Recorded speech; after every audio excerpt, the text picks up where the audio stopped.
अस्सलाम वालेकुम रहमतुल्लाह। मैं होम्योपैथिक डॉक्टर राना मोहम्मद नसरुल्लाह ख़ान अपने video channel magics of homeopathy के साथ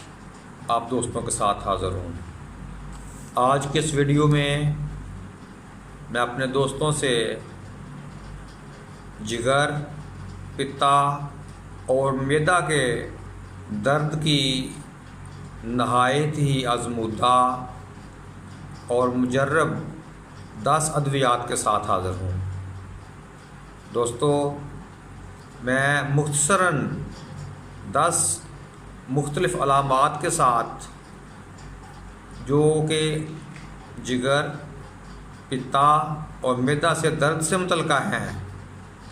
अलामात और इलाज आपसे बयान करता हूँ। इसमें सबसे पहली बात, आम अगर जिगर में, पित्ता में या मैदा में दर्द होता है या गुर्दा में भी दर्द होता है और दर्द शदीद होता है, अचानक आता है, तो अमूमन एकोनाइट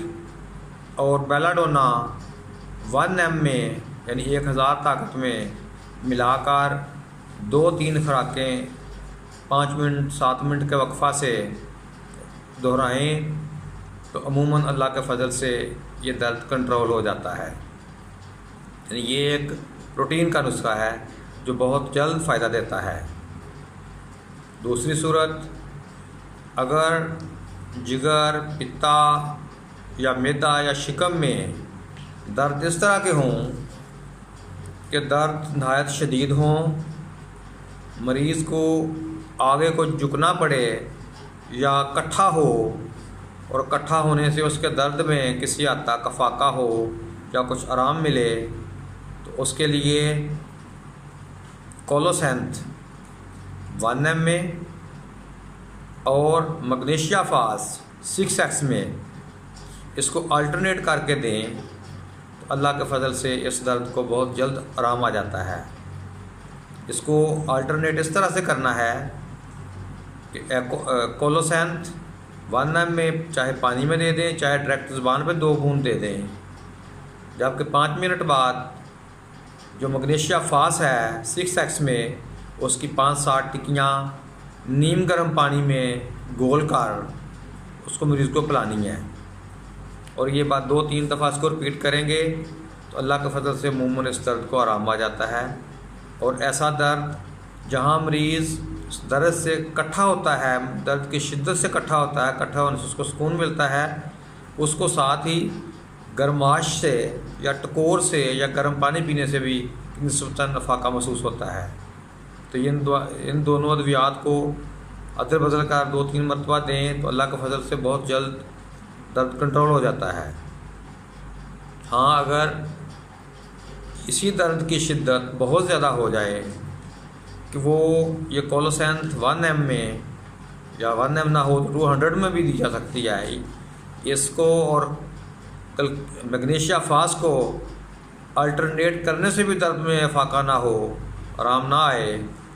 तो ऐसी सूरत में कोलोसेंथ CM की सिर्फ एक खुराक ऐसी दर्द को कंट्रोल करने के लिए बहुत ही मुजर्रब और मुफीद है। तीसरी चीज़, अगर यही दर्द और ये जो कोलोसेंथ और मैग्नीशिया फास की दर्द होती है, एक तरफ ये शदीद होती है, दूसरी तरफ जिस्म को इकट्ठा कर देती है, मरीज़ इकट्ठा दोहरा हो जाता है, तीसरा गर्मी या गर्माइश से या गर्म पानी से इसको आराम आता है,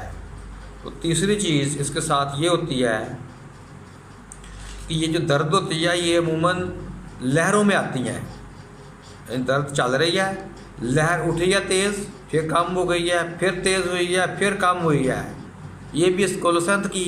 मखसूस निशानी है। तीसरा, अगर जिगर, पित्ता या मैदा या शिकम में दर्द हो और वो किसी हद तक लहरें भी उसमें होती हों और शदीद हों, मगर मरीज़ अंगड़ाई ले, अपने आप को जिस्म को ऊपर को खींचे या पीछे को झुके, तो उस सूरत में जो दवाई होगी वो डायास्कोरिया होगी।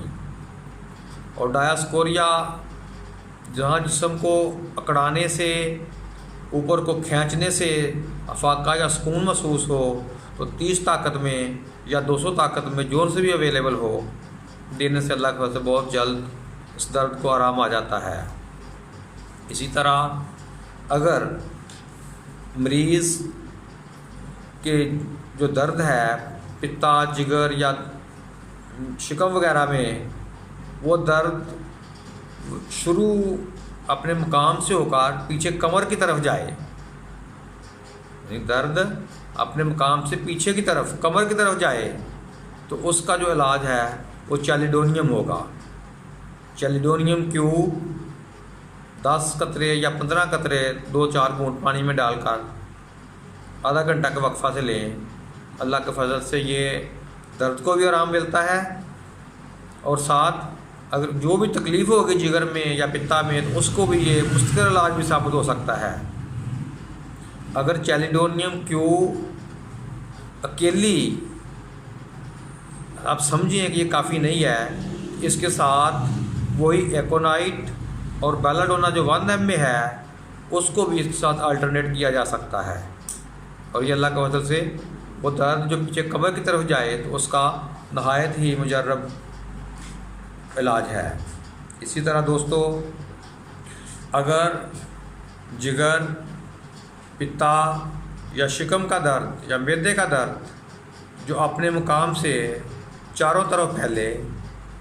यानी जैसे साइकिल का पहिया होता है और उसकी तारें अंदर से बाहर की तरफ चारों तरफ बिखरती हैं, अगर दर्द की नौयत ऐसी हो कि दर्द चारों तरफ फैले तो उसका इलाज जिगर के लिए बरबरस क्यू होगा। ये बरबरस क्यू की दर्दें चाहे जिगर में हों, पित्ता में हों, गुर्दा में हों, मैदा में हों, इसकी ये मखसूस निशानी है वो जिस्म में चारों तरफ फैलती हैं। ऐसी सूरत में ये अल्लाह के फजल से उसकी दर्द को भी कंट्रोल करेगी और इसको मुस्तकिल आगे चलाने के लिए इसका मुस्तकिल इलाज भी होगा। हाँ, अगर ये दर्दें गुर्दा से मुतल्लक होंगी तो वहाँ ये क्यू ताकत में असर नहीं करेगी या कम करेगी, तो इसके बजाय 200 में लेंगे तो ज़्यादा असर पजीर होगी। साथ ही अगर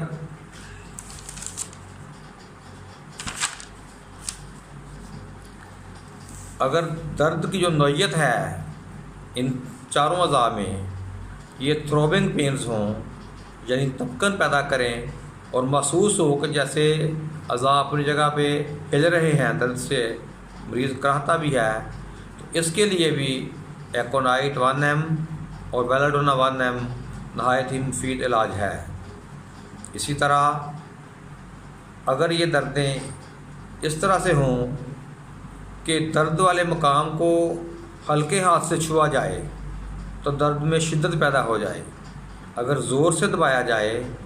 तो दर्द में अफाका महसूस हो, तो इसका इलाज चाइना होगी। चाइना अमूमन 30 में बहुत कारआमद है। अगर कुछ वक्त के इस्तेमाल के बाद चाइना काम कम करे या रुक जाए तो उसका इलाज चाइना 200 होगा। यानी वो दर्दें जिनको हल्का हाथ लगाने से दर्द में शिद्दत पैदा हो और ज़ोर से दबाने से, चाहे हाथ से दबाया जाए या किसी चीज़ के साथ पेट के उस हिस्सा को साथ लगाकर दबाया जाए, तो दर्द का अफाका होता है। अगला नुस्खा, वो दर्द बाज़ दफ़ा जो मरीज़ है उसके जिगर में, पित्ता में, मैदा में या शिकम में नहायत ही शदीद दर्द फोड़े की तरह का होता है। जैसे फोड़ा अंदर से कहते हैं ना, जोश मार मार कर उबल उबल कर दर्द की लहरें उठती हैं, फोड़े का सा दर्द हो तो उसका जो इलाज होगा वो ओलियम जैक होगा। ओलियम जैकुरस ये अमूमन छोटी ताकत में इस्तेमाल होता है, 3x में, Q में, 6x में। तो ये अल्लाह के फजल से इस एक तरफ दर्द को कंट्रोल करेगा, साथ उसका मुस्तकिल इलाज भी होगा। अगर आप समझें कि इस अकेली से दर्द में अफाका जल्द नहीं हो रहा इसके साथ वही एकोनाइट और बेलाडोना 1 ml में इसको अल्टरनेट कर सकते हैं। फिर इस जो अगली है, अगर इन तीनों अज़ा में जो दर्द है ये शदीद हो और साथ मरीज़ जो है उसको गनूदगी हो, उसको नींद बहुत ज़्यादा आ रही हो, उसको जगाएं तो जाग जाए, फिर वो बातें करता करता या सवाल का जवाब देता देता फिर सो जाता है, और साथ उसके तमाम अखराजात जो हैं, शाब हो, पखाना हो, मुंह बलगम हो, उसमें से गंदी बदबू आए, जैसे मुर्दा के सड़ने की सी बदबू होती है, इस तरह की बदबू आए, तो उसका इलाज बैक्टीरिया होगा। ये जो बैक्टीरिया है ये अमूमन 30 में और 200 दोनों ताकतों में काम करती है और अच्छा रिज़ल्ट देती है। इसमें साथ मरीज़ में हज़ियान होता है, हज़ियान का होना, गनूदगी में पड़ा रहना और जगाने पर जागे,